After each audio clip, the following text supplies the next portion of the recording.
আচ্ছা ঠিক আছে, আমরা ফিন্যান্স তো লাস্ট ক্লাসে তো অনেকগুলো টপিকস আমরা পড়েছি, তোমরা কি বাসায় একটু পড়েছো? আমরা যে ক্লাসগুলো পড়ছি, যারা এখন আছো ক্লাসে, তোমরা কি বাসায় পড়ালেখা করছো? বই কিনেছো সবাই? বলো তো, মাহমুদুল হাসান আছো, রাতুল আছো, নাইমুর আছো, তোমাদের সাথে আমার লাস্ট ক্লাসও হয়েছে। সো এই যে আমরা পড়াচ্ছি, বাসায় কি তোমরা এগুলা দেখছো কিনা? জি মিস, দেখতেছি। দেখছো? জি। এমনিতে বই কিনেছো? আমি মিস বই কিনি নাই, কিনবো আর কি। বইটা কিনা হয় না, কয়েকটা কেস আগের বই আছে 9-এর, ওটা থেকে আমি পড়ছি। মাঝে মাঝে কিছু কিছু মিল আছে। আগের বইটা দেখছো?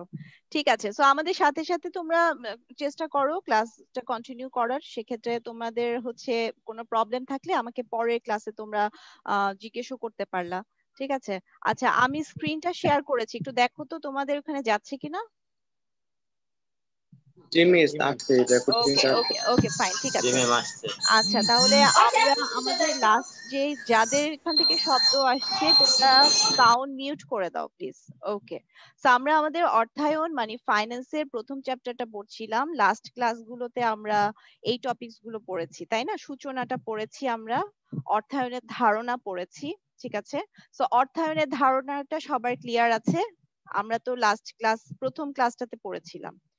তোমরা অর্থায়নের সংজ্ঞা আমি যদি তোমাদের বলতে বলি, আমি আশা করছি যে আমি এখানে লিখেও দিয়েছি, তোমরা নিশ্চয়ই এটা পড়ে রেখেছো। ঠিক আছে, অর্থায়নের ধারণাটা তোমরা ক্লিয়ার থাকতে হবে। লাস্ট ক্লাসে আমরা অর্থায়নের স্বরূপ পড়েছি, মানে বিভিন্ন রকম অর্থায়ন আছে। আমরা বলেছি একটা হচ্ছে পারিবারিক অর্থায়ন। হ্যাঁ, আমরা যখন ফাইন্যান্সের কাজটা ব্যক্তিগত জীবনে করছি সেটা ছিল পারিবারিক অর্থায়ন। যখন আমরা সরকার যখন ফাইন্যান্সের কাজটা করছে সেটাকে আমরা বলি সরকারি অর্থায়ন বা পাবলিক ফাইন্যান্স। আর যখন অমুনাফাভোগী যেই প্রতিষ্ঠানগুলো মুনাফার উদ্দেশ্যে পরিচালিত হয় না, সেই ধরনের অব্যবসায়ী প্রতিষ্ঠান যখন অর্থায়ন বা ফাইন্যান্সের কাজ করে, তখন আমরা তাকে বলছি অব্যবসায়ী প্রতিষ্ঠানের অর্থায়ন। আর আমরা যেটাতে কনসেন্ট্রেট করছি, আমাদের মেইন পড়ার যে কনসেন্ট্রেটেড যে জায়গা, সেটা হচ্ছে আমার ব্যবসায় অর্থায়ন, মানে বিজনেস ফাইন্যান্স। ঠিক আছে, তো আমরা 4 ধরনের অর্থায়ন লাস্ট ক্লাসে পড়েছিলাম। আমরা লাস্ট ক্লাসে এই টপিকসটাও দেখেছি যে আমার বিজনেস ফাইন্যান্স মানে ব্যবসায় অর্থায়ন আর সরকারি অর্থায়ন, এটার পার্থক্যটা কি। ঠিক আছে। তো সরকারি অর্থায়ন ছিল সরকার যখন ফাইন্যান্সের কাজ করে, আর ব্যবসায় অর্থায়ন ছিল মানুষ যখন ব্যবসায়ের উদ্দেশ্য নিয়ে, মুনাফার উদ্দেশ্য নিয়ে ব্যবসায়ের যখন আর্থিক কাজগুলো করে, সেটা হচ্ছে ব্যবসায় অর্থায়ন। এখানে দুইটার মধ্যে মেইন জায়গাটা ছিল উদ্দেশ্য। যেমন সরকারি অর্থায়ন, সরকার অর্থের কাজগুলো করে জনকল্যাণের জন্য, আর ব্যবসায়ের ক্ষেত্রে অর্থায়নের কাজগুলো করা হয় মুনাফা অর্জনের জন্য। এই দুইটা বিষয় হচ্ছে এখানে মেইন। আর আরেকটা জিনিস হচ্ছে এই জায়গাটা, যে আমরা যখন বিজনেস ফাইন্যান্স করি আমরা আয় বুঝে ব্যয় করি।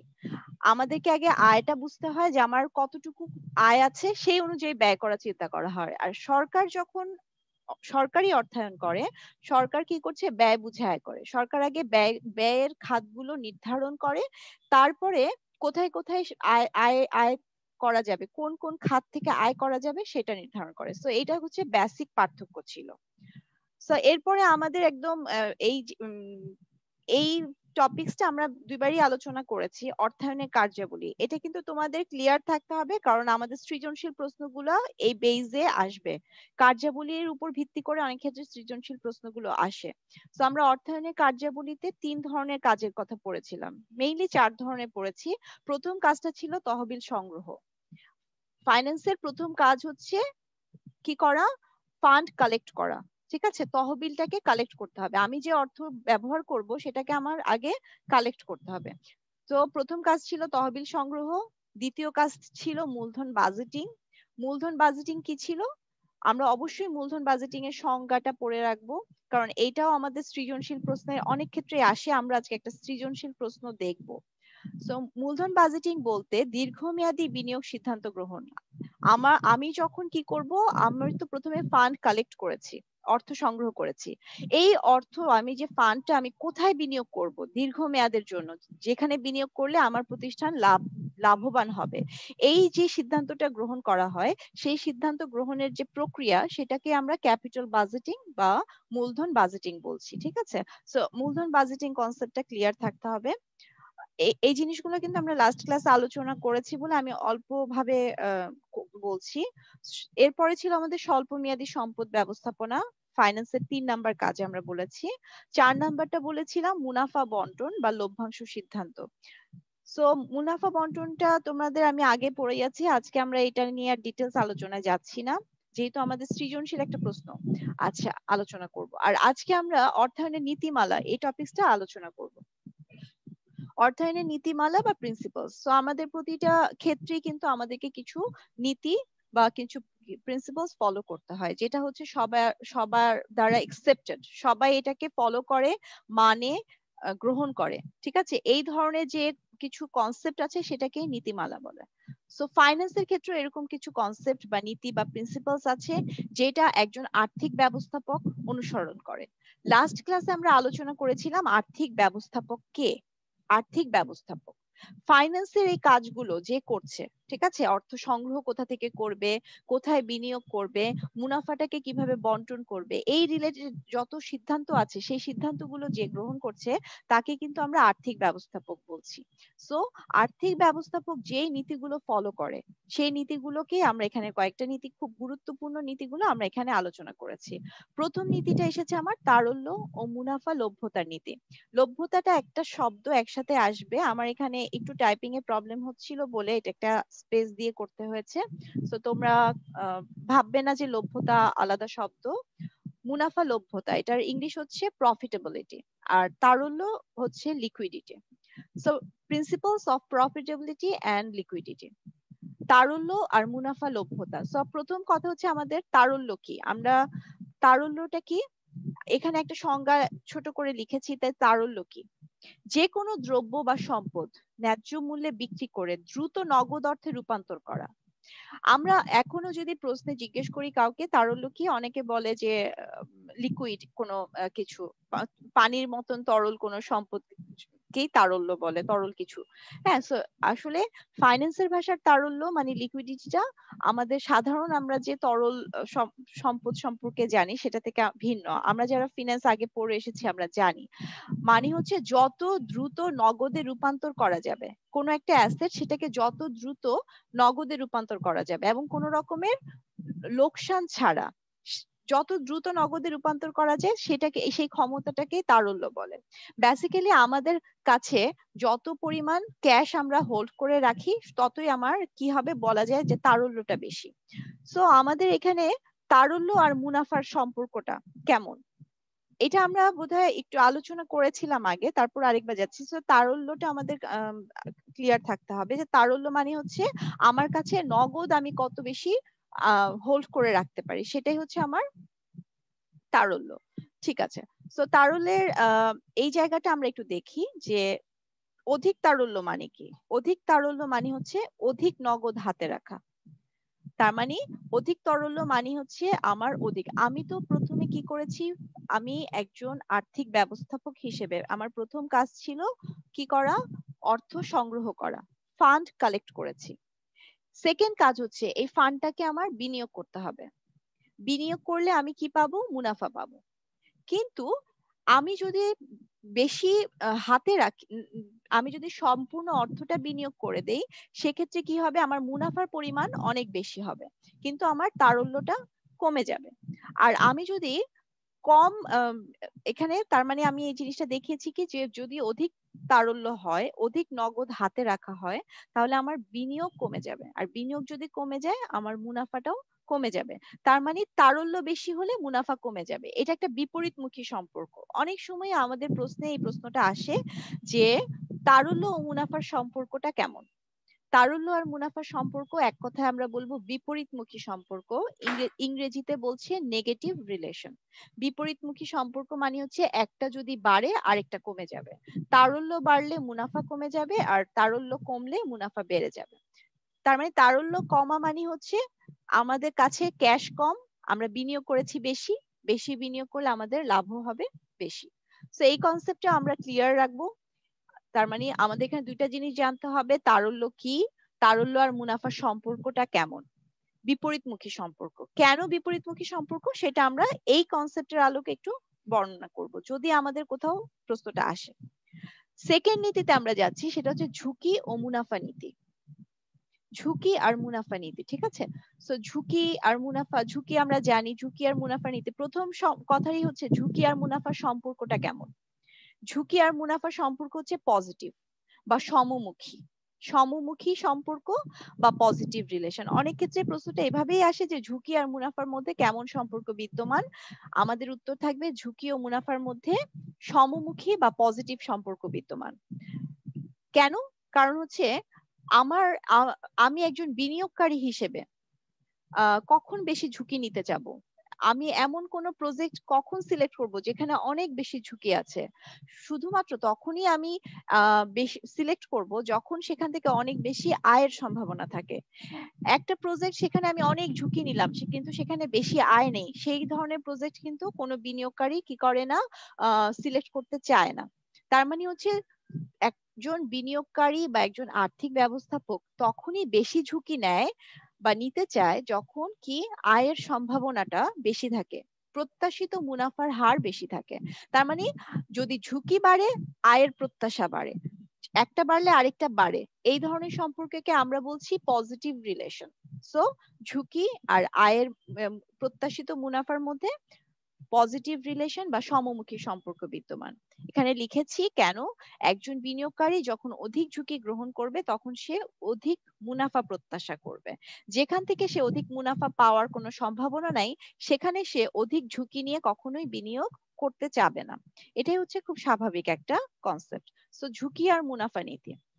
থার্ড যে কনসেপ্টটি আমাদের আছে সেটা হচ্ছে পোর্টফোলিও বৈচিত্র্যায়নের নীতি। এখানে আমি একটু বলি যে বৈচিত্র্যায়ন শব্দটাও একসাথে আসবে। আমার টাইপিং এর সময় দুটো একসাথে আসছিল না বলে আমি একটু স্পেস দিয়ে করেছি। তোমরা যখন লিখবে অবশ্যই বৈচিত্র্যায়ন একসাথেই লিখতে হবে।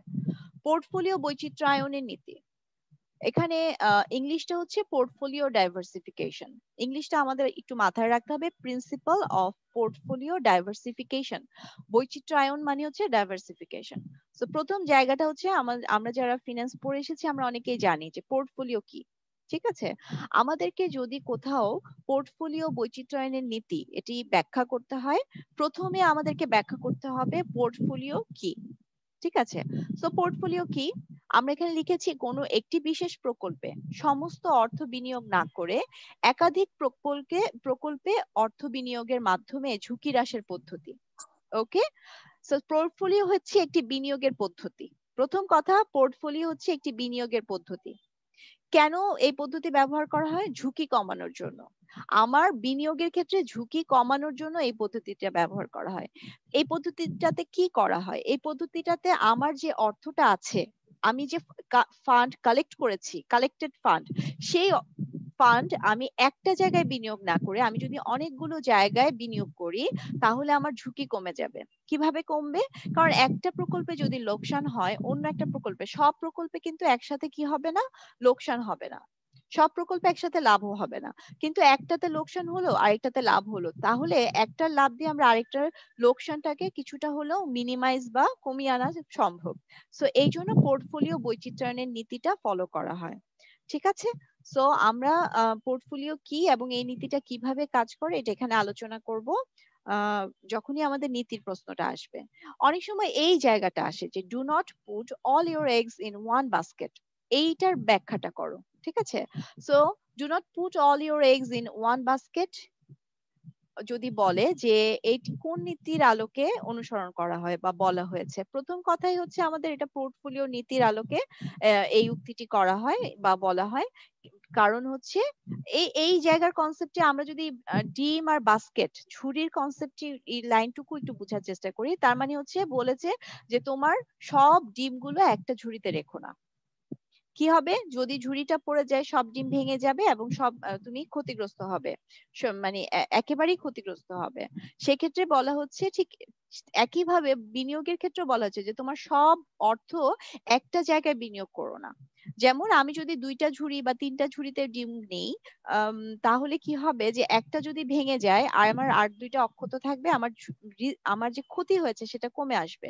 ঠিক একইভাবে আমার বিনিয়োগটাকেও আমি যখন একটা জায়গায় না করে যদি 3টা 4টা জায়গায় করি, একটা যদি আমার লসও হয় অন্যগুলো দিয়ে আমি পুষিয়ে আনবো। তো আমাকে যদি কখনো এইরকম কোনো প্রশ্ন অ্যান্সার করতে হয়, আমরা প্রথম কথাটা বলবো যেটা হচ্ছে পোর্টফোলিও বৈচিত্র্যায়নের নীতি, এবং এই নীতিতে বলা হচ্ছে, সেকেন্ড কথা বলবো পোর্টফোলিও কি, থার্ড কথা বলবো এই নীতির মাধ্যমে কি বলতে বলা হয়েছে। ঠিক আছে, তো এইভাবে করে আমরা অ্যান্সারটা দেওয়ার চেষ্টা করব।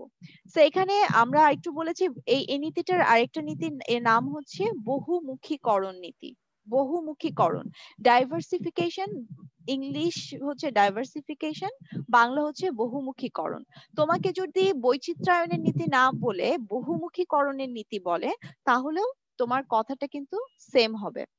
অনেক ক্ষেত্রে আমরা বৈচিত্র্যায়ন না বলে বহুমুখীকরণ বলি। সো আমার 3টা নাম সেম, একটা হচ্ছে পোর্টফোলিও ডাইভার্সিফিকেশন, পোর্টফোলিও বৈচিত্র্যায়ন, আর পোর্টফোলিও বহুমুখীকরণ। 3টা কনসেপ্ট আমরা একই জিনিস লিখবো। ঠিক আছে, এক্ষেত্রে আমি যতটুকু এখানে লিখেছি তোমাদের এই উত্তরটার জন্য এতটুকু লিখলেও যথেষ্ট হবে। ওকে, সো অর্থায়নের গোল আমরা আজকে আলোচনা করব না, আমরা আজকে একটা প্রশ্নে যাচ্ছি। এটা একটা সৃজনশীল প্রশ্ন, তোমাদের তো আগে যারা করে এসেছো প্যাটার্নটা জানো, তারপর আমরা একটু যাচ্ছি যে একটা প্রশ্নটাতে লেখা আছে জনাব কিবরিয়া একটা কর্পোরেট প্রতিষ্ঠানের অর্থ ব্যবস্থাপক। ওকে, জনাব কিবরিয়া হচ্ছে একটা প্রতিষ্ঠানের অর্থ ব্যবস্থাপক, মানে ফাইন্যান্সিয়াল ম্যানেজার। আমরা লাস্ট 2টি ক্লাসে আলোচনা করেছি অর্থ ব্যবস্থাপক কে, যে ফাইন্যান্সের এই কাজগুলো করে সেই হচ্ছে অর্থ ব্যবস্থাপক। তিনি বার্ষিক পরিকল্পনার আওতায় তার প্রতিষ্ঠানের প্রয়োজনীয় অর্থের সংস্থাপন সহ, ঠিক আছে, কোন উৎস বেশি সুবিধাজনক হবে তা নির্ণয় করেন।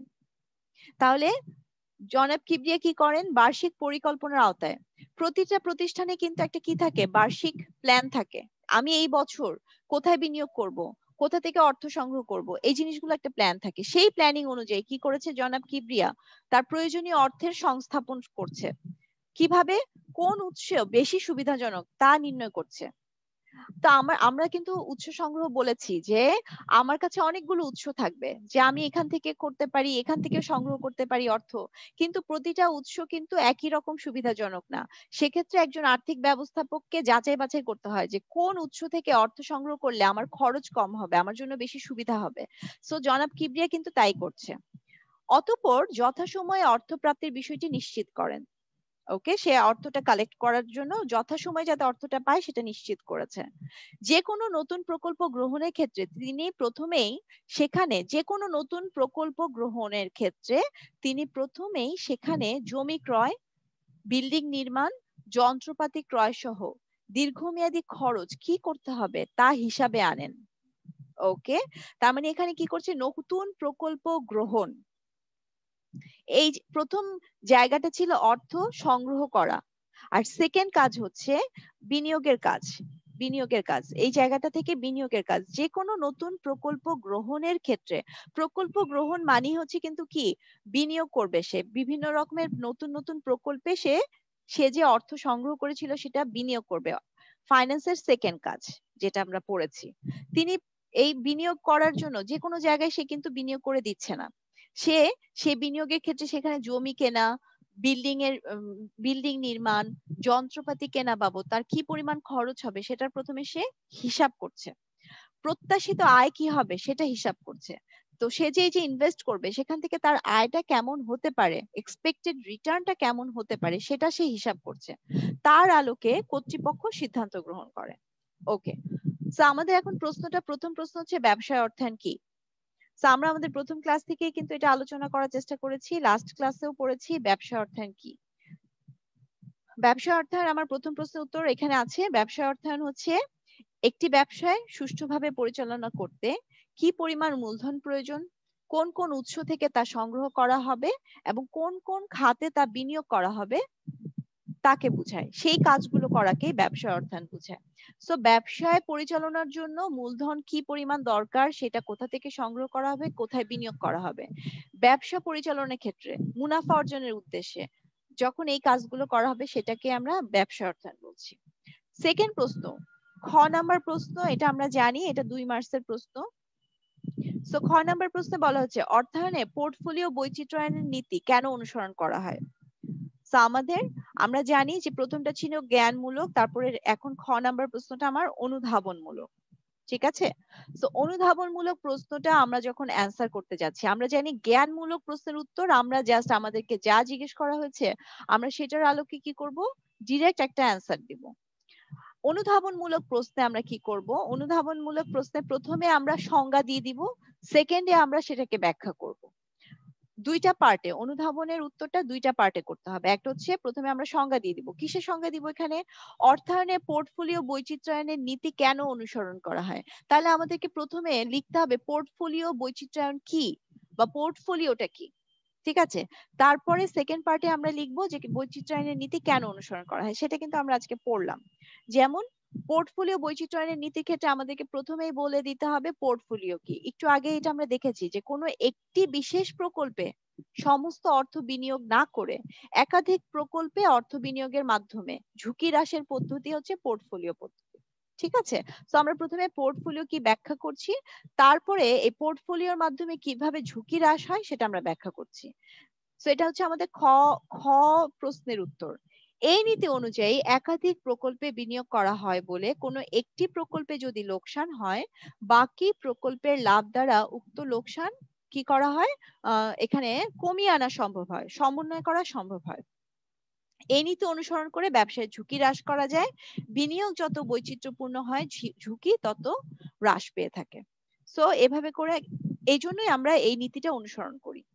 সো এভাবে করে আমরা খ পার্টের অ্যান্সারটা লিখবো। তারপরে আমরা দেখছি গ পার্টে, গতে যে প্রশ্নটা আছে সেটা হচ্ছে উদ্দীপকের বর্ণনা অনুযায়ী জনাব কিবরিয়া প্রথমত অর্থায়নের কোন কাজ করেন। আমাদের যে উদ্দীপক আছে সেখানে জনাব কিবরিয়া প্রথম কাজটি কি, ঠিক আছে, প্রথম কাজটি কি। আচ্ছা মাহমুদুল হাসান আছো, তুমি একটু তোমার মাইক্রোফোনটা আনমিউট করো, আনমিউট করে আমাকে একটু উত্তরটা দাও। মাহমুদুল হাসান, মাহমুদুল হাসান তুমি একটু উত্তর দাও যে এই যে জিজ্ঞেস করলো যে জনাব কিবরিয়া অর্থায়নের কোন কাজ করেছে। ঠিক আছে, তুমি বলো তো অর্থায়নের কোন কাজটি করেছে, প্রথমত কোন কাজটি করেছে। প্রথমত পরিকল্পনা করেছে, তারপর না, এই পরিকল্পনাটা কিন্তু মেইন একটা কাজের অংশ, আমরা কয়েকদিন ধরেই পড়ছি। অর্থায়নের প্রথম কাজ আমরা কিন্তু বলেছি কি, অর্থ সংগ্রহ, তহবিল সংগ্রহ, এটা আমরা প্রথম কাজ। ঠিক আছে, এটা আমরা কয়েকদিন ধরে কিন্তু এটা বলেছি। পরিকল্পনাটা এই তহবিল সংগ্রহের ভিতরের একটা কাজ। ঠিক আছে, তো পুরো কাজটাকে আমরা কিন্তু তিনটা ভাগে ভাগ করেছিলাম ফাইন্যান্সে। তার মধ্যে একটা ভাগ হচ্ছে যখন তুমি প্ল্যানিং করবা বা উৎসগুলো সিলেক্ট করবা, সেই সম্পূর্ণ কাজটাকে বলা হয় কি, অর্থ সংগ্রহ। তো এখানে জনাব কিবরিয়া যে প্রশ্নটা করেছে, জনাব কিবরিয়া প্রথমত অর্থায়নের কোন কাজ করেন, তাহলে প্রথম কথায় আমরা লিখবো অর্থ সংগ্রহের কাজটা করেন। ঠিক আছে কিবরিয়া, তুমি এখন মিউট করে দাও, আমি পরে যাচ্ছি। সো আমরা গ নাম্বার উত্তরে যাচ্ছি। ওকে, সো গ নাম্বার উত্তর, প্রথম কথা হচ্ছে তহবিল সংগ্রহ। লাইনটা আমরা কিভাবে লিখবো, লাইনটা আমরা লিখবো যে জনাব কিবরিয়া উদ্দীপকের বর্ণনা অনুযায়ী জনাব কিবরিয়া প্রথমত অর্থায়নের কি, তহবিল সংগ্রহ এই কাজটি করেছেন। প্রথম লাইনটা আমার এভাবে হবে। ঠিক আছে, এক কথায় আমি উত্তর দিয়ে দিলাম যে তহবিল সংগ্রহের কাজ করেছেন। ঠিক আছে, তাই না। এই যে দেখো, প্রথমে সে কি করেছে, বার্ষিক পরিকল্পনা করেছে, প্রয়োজনীয় অর্থের সংস্থাপন কোন উৎস বেশি সুবিধাজনক হবে সেটা নির্ণয় করেছে। তার মানে সে যে অর্থটা সংগ্রহ করবে সেক্ষেত্রে কোথা থেকে সংগ্রহ করলে তার জন্য বেশি সুবিধা হবে, উৎসগুলো সে বিচার বিবেচনা করেছে এবং যথাসময়ে অর্থ প্রাপ্তির বিষয়টি নিশ্চিত করেছে। এই পর্যন্ত যে কাজটি, সেই কাজটি হচ্ছে পরিকল্পনা থেকে শুরু করে এই নিশ্চিত করা এই পর্যন্ত কাজটি হচ্ছে অর্থ সংগ্রহের কাজ। সো আমরা প্রথম কথাই বলে দিব যে তহবিল সংগ্রহের কাজ করেছে। সেকেন্ড কথায় যেটা বলবো সেটা হচ্ছে তহবিল সংগ্রহের কাজ কি সেটা আমাকে ব্যাখ্যা করতে হবে। আমরা কিন্তু পড়েছি তহবিল সংগ্রহ, তোমরা দেখো আমরা প্রথম দিন বা সেকেন্ড দিনে আমরা তহবিল সংগ্রহের কাজটা পড়েছি। কোথায় আছে? এই যে তহবিল সংগ্রহ, অর্থায়নের কার্যাবলীর প্রথম কাজটি ছিল আমার তহবিল সংগ্রহ। ঠিক আছে, সো এই কাজটির মধ্যে কি কি ছিল? যে উৎসসমূহ চিহ্নিত করা, কোথা থেকে সংগ্রহ করা হবে সেটার বিচার বিশ্লেষণ করা, কোনটা সুবিধা হবে সেটা সিলেক্ট করা। ঠিক আছে, সো আমার এখানে উৎস সংগ্রহ সম্পর্কে আমি এখানে ব্যাখ্যা করব উত্তরে। গ নাম্বার উত্তর, প্রথমে উত্তর দিয়েছি তহবিল সংগ্রহের কাজ। সেকেন্ড, এটা 3টা প্যারায় আসবে। গ নাম্বারের উত্তরটা 3টা প্যারায় আসবে। প্রথমে উত্তর ডিরেক্ট হবে, তারপরে তহবিল সংগ্রহ কি সেটা আমরা এখানে আলোচনা করব। যে অর্থায়নের প্রথম কাজ হলো পরিকল্পিত অর্থের সম্ভাব্য উৎসসমূহ চিহ্নিত করে তহবিল সংগ্রহ করা। তহবিল সংগ্রহের মধ্যে কি কি করা হয়, ঠিক আছে, এটা এখানে আমরা ব্যাখ্যা করব। থার্ড যে অংশটা আছে সেখানে যে আমরা কি করব, সেখানে যে আমরা কি করব, যে জনাব কিবরিয়া কি করেছে, মানে এখন উদ্দীপকের আলোকে আমরা থার্ড যে অংশটা আছে সেটা আমরা এখন ব্যাখ্যা করব। ঠিক আছে, সো আমার গ নাম্বার উত্তরটা কিন্তু 3টা পার্টে হবে। প্রথমে ডিরেক্ট অ্যান্সার করে দিব এক লাইনে, সেকেন্ডে আমরা যে যে অ্যান্সারটা করেছি সেটা একটু আমরা যে বইয়ের ভাষায় ব্যাখ্যা করে দিব, থার্ডে যে আমরা উদ্দীপকে জনাব কিবরিয়ার সাথে আমার যে কথা সেটার মিলটা দেখাবো। ঠিক আছে, তো জনাব কিবরিয়া তার প্রতিষ্ঠানে কি কি করেছে, উৎস সুবিধাজনক হবে তা নির্ণয় করেছে, যথাসময়ে অর্থের প্রাপ্তির বিষয়টি নিশ্চিত করেছে, যা অর্থায়নের প্রথম কাজ তহবিল সংগ্রহের সাথে সম্পৃক্ত। আমরা কেন বলেছি তহবিল সংগ্রহ সেটা আমরা এখন ব্যাখ্যা করে দিব। এটা হচ্ছে নর্মাল যে আমাদের সিস্টেম উত্তর দেয় সেটা হচ্ছে এভাবে, যে আমি প্রথম 3টা পার্টে গ এর অ্যান্সারটা করব। ঠিক আছে, আমরা একটু দ্রুত যাই, আমাদের সময়টা কম। ঘ নাম্বার প্রশ্ন কি, এটা হচ্ছে আমাদের 4 নাম্বারের প্রশ্ন, এটার মার্কস থাকবে আমাদের 4। জনাব কিবরিয়া কোন নতুন প্রকল্প গ্রহণে মূলধন বাজেটিং করেন, তুমি কি এই বক্তব্যের সাথে একমত? সপক্ষে যুক্তি দাও। মূলধন বাজেটিং করেন বলেছে জনাব কিবরিয়া, মূলধন বাজেটিং করেন, তুমি একমত কিনা? সো মূলধন বাজেটিং কি এটা কিন্তু আমরা পড়েছি, একটু খেয়াল করে আবার পিছনে যাচ্ছি। আমরা মূলধন বাজেটিং কোথায় পড়েছি? সেকেন্ড কাজ। মূলধন বাজেটিং হচ্ছে দীর্ঘমেয়াদী বিনিয়োগ সিদ্ধান্ত গ্রহণ। আমার অর্থটা আমি কোথায় বিনিয়োগ করব সেই সিদ্ধান্ত গ্রহণ করা। ঠিক আছে, প্রকল্পগুলো, বিভিন্ন রকমের প্রকল্প, আমরা সেখানে এই প্রকল্পে বিভিন্ন লাভজনক প্রকল্পে বিনিয়োগের সিদ্ধান্ত গ্রহণ করা, এইটুকু আমরা মাথায় রাখবো। ওকে, তো আমার এখানে যে আজকে যে প্রশ্নটা আছে দেখো, কিবরিয়া সাহেব কি করেছেন, সে অর্থটা সংগ্রহ করার পরে কি করেছেন, যে কোনো নতুন প্রকল্প গ্রহণের ক্ষেত্রে তিনি প্রথমে সেখানে জমি ক্রয়, বিল্ডিং নির্মাণ, যন্ত্রপাতি ক্রয় সহ দীর্ঘমেয়াদী খরচ কি করতে হবে তা হিসাবে এনেছেন। তার মানে সে যে বিনিয়োগ করবে, সে বিনিয়োগের জন্য তার কি পরিমাণ খরচ হবে এই প্রকল্পটা সে সিলেক্ট করার আগে সেই খরচগুলো সম্পর্কে সে হিসাব করেছে। সো এই কাজটা কি ক্যাপিটাল বাজেটিং বা মূলধন বাজেটিং সিদ্ধান্তের কাজ। ঠিক আছে, তার মানে হচ্ছে আমাকে যে প্রশ্ন করেছে যে জনাব কিবরিয়া নতুন প্রকল্প গ্রহণে মূলধন বাজেটিং করেন, তুমি কি একমত কিনা? প্রথম কথা আমি একমত। ঠিক আছে, এখানে এই বক্তব্যের সাথে, বক্তব্যটা আমি লিখি নাই, তোমরা যখন উত্তর দিবে লিখবে যে জনাব কিবরিয়া কোন নতুন প্রকল্প গ্রহণে মূলধন বাজেটিং করেন, এই বক্তব্যের সাথে আমি একমত। সেকেন্ড কথা, আমার প্রশ্নটা ধরো উত্তরটা কেমন হবে আমি সেটা তোমাদের বলছি। প্রথম কথায় বলে দিব একমত কিনা, তুমি বলবে যে হ্যাঁ আমি একমত। সেকেন্ড কথায় আমরা যাব মূলধন বাজেটিং কি, এটাকে আমার প্রথমে ব্যাখ্যা করতে হবে মূলধন বাজেটিং কি। সো মূলধন বাজেটিং কি এটা এখান থেকে তোমরা পড়ে নিবে, যেহেতু আমরা আরো আলোচনা করেছি মূলধন বাজেটিং সম্পর্কে তোমরা এখানে আলোচনা করবে। থার্ড পার্টে যে আমরা কি করব, থার্ড পার্টে যে এখন আমরা উদ্দীপকের সাথে আমার যে মূলধন বাজেটিং আর উদ্দীপকে যে জনাব কিবরিয়া যে কাজটা করছে সেটা এক কিনা সেটা আমরা ব্যাখ্যা করব, যে কেন আমি একমত। এখানে আমরা লিখছি জনাব কিবরিয়া নতুন প্রকল্প গ্রহণের ক্ষেত্রে প্রথমে জমি ক্রয়, বিল্ডিং নির্মাণ, যন্ত্রপাতি ক্রয় সহ দীর্ঘমেয়াদী খরচ কি হবে তা হিসাবে আনেন, এটি একটি মূলধন বাজেটিং সিদ্ধান্ত। আবার তিনি নতুন প্রকল্পের প্রত্যাশিত আয়, নগদ প্রবাহ কি হবে সেগুলো হিসাবে আনেন, যা মূলধন বাজেটিং এর একটি গুরুত্বপূর্ণ বিষয়। তাই তিনি নতুন প্রকল্প গ্রহণে মূলধন বাজেটিং করেন, এই বক্তব্যটি যথার্থ। ওকে, সো আমরা আমার মনে হয় ঘ পার্টের অ্যান্সারটা কেমন হবে। ঘ পার্টে প্রথমে আমরা বলে দিচ্ছি যে হ্যাঁ আমি একমত। সেকেন্ড পার্টে মূলধন বাজেটিং কি সেটা বইয়ের আলোকে ব্যাখ্যা করছি। আর থার্ড পার্টে যে আমি উদ্দীপকের আলোকে আমি কেন একমত সেটা সপক্ষে যুক্তি দিচ্ছি। তার মানে উদ্দীপকের সাথে মূলধন বাজেটিংটাকে আমরা এখানে তুলনা করে কেন আমি একমত সেটাকে আমি ব্যাখ্যা করছি। আচ্ছা, তোমরা এখন তোমাদের ফোন মাইক্রোফোন গুলো একটু আনমিউট করো, আমাদের সময় খুবই অল্প। একটু আমার সাথে বলো যে তোমরা কি আমার কথাগুলো বুঝতে পেরেছো কিনা। হ্যাঁ, জি মাহমুদ ম্যাম, বুঝতে পেরেছি। বুঝতে পেরেছি। আচ্ছা, তো আমরা কিন্তু সৃজনশীল প্রশ্নগুলো আমাকে এইভাবে করে পার্ট বাই পার্ট কিন্তু অ্যান্সার করতে হবে। যেহেতু ঘ পার্টের অ্যান্সার 4 মার্কস, সো আমাকে এখানে এইভাবে করে তিনটা পার্টে যদি তুমি অ্যান্সার করো তোমার মার্কস কোনোভাবেই কাটার কোনো সুযোগ থাকবে না। সো সৃজনশীল প্রশ্নগুলো যদি আমরা এভাবে সিস্টেমটা ফলো করে অ্যান্সার করি আমাদের মার্কস কিন্তু ম্যাথের মতনই মার্কস আসবে। ঠিক আছে, ম্যাথের মতন তুমি যদি পার্ট বাই পার্ট তুমি অ্যান্সার করো টিচার তোমার মার্কসটা কাটতে পারবে না। তো আমরা প্রথম থেকে একটু চেষ্টা করব যে সৃজনশীল প্রশ্নের আলোকে অ্যান্সার গুলা করার। আচ্ছা, গোলাম মোর্শেদ আসছে জয়েন করছে। গোলাম মোর্শেদ, জি ম্যাম। মোর্শেদ তোমার রোল নাম্বারটা বলো। অন্যদের রোল নাম্বার লিখেছি, তোমার রোল নাম্বার বলো। ম্যাম আমার রোল নাম্বার 60। 6060। ঠিক আছে, মোর্শেদ আগে ক্লাস করনি তাই না? জি ম্যাম। আগে ক্লাস করেছো? না ম্যাম। ঠিক আছে, তো তুমি আমরা তো তাহলে তুমি আগে ক্লাস করনি, আজকে যা বললাম সেগুলো কি বুঝতে পেরেছো? জি ম্যাম, বুঝতে পেরেছি। ঠিক আছে। আর তোমরা বই কিনে নিবে।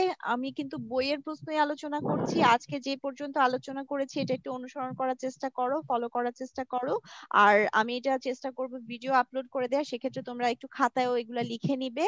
আমি আমার নেক্সট ক্লাসে উদ্দেশ্যটা আলোচনা করব। ঠিক আছে, এই যে অর্থায়নের লক্ষ্য এটা আলোচনা করে একটা সৃজনশীল প্রশ্ন আলোচনা করব। ঠিক আছে। আচ্ছা, মাহবুব যে আছো একটু বলো তো মাহবুব, তুমি বুঝতে পেরেছো কিনা আজকের এই টপিকস গুলো? জি ম্যাম, বুঝতে পেরেছি ম্যাম। বুঝতে পেরেছি। তাহলে আমরা যে সৃজনশীল এভাবে আলোচনা করছি এভাবে তোমাদের ঠিক আছে? এভাবে করে করব নাকি অন্য কোনো ভাবে চাও? এইভাবে না ম্যাম, এভাবে ঠিক আছে। এভাবে ঠিক আছে ম্যাম। এভাবে ঠিক আছে। তাহলে তাহলে আমি হচ্ছে তোমরা আম, আচ্ছা আমার কাছে বই এখন নাই। ঠিক আছে, আমি পরবর্তীতে তোমাদের কিছু সৃজনশীল প্রশ্ন একটা একটা, বেশি না, একটা করে সৃজনশীল প্রশ্ন একটু বাসায় দেখার জন্য দিব। তোমরা একটু বাসায় অবশ্যই প্র্যাকটিস করবে। প্রথম থেকে যদি তোমাদের কনসেপ্ট গুলো ক্লিয়ার থাকে আর তোমরা যদি সৃজনশীল প্রশ্নটা কিভাবে অ্যান্সার করতে হবে এটা বুঝে নাও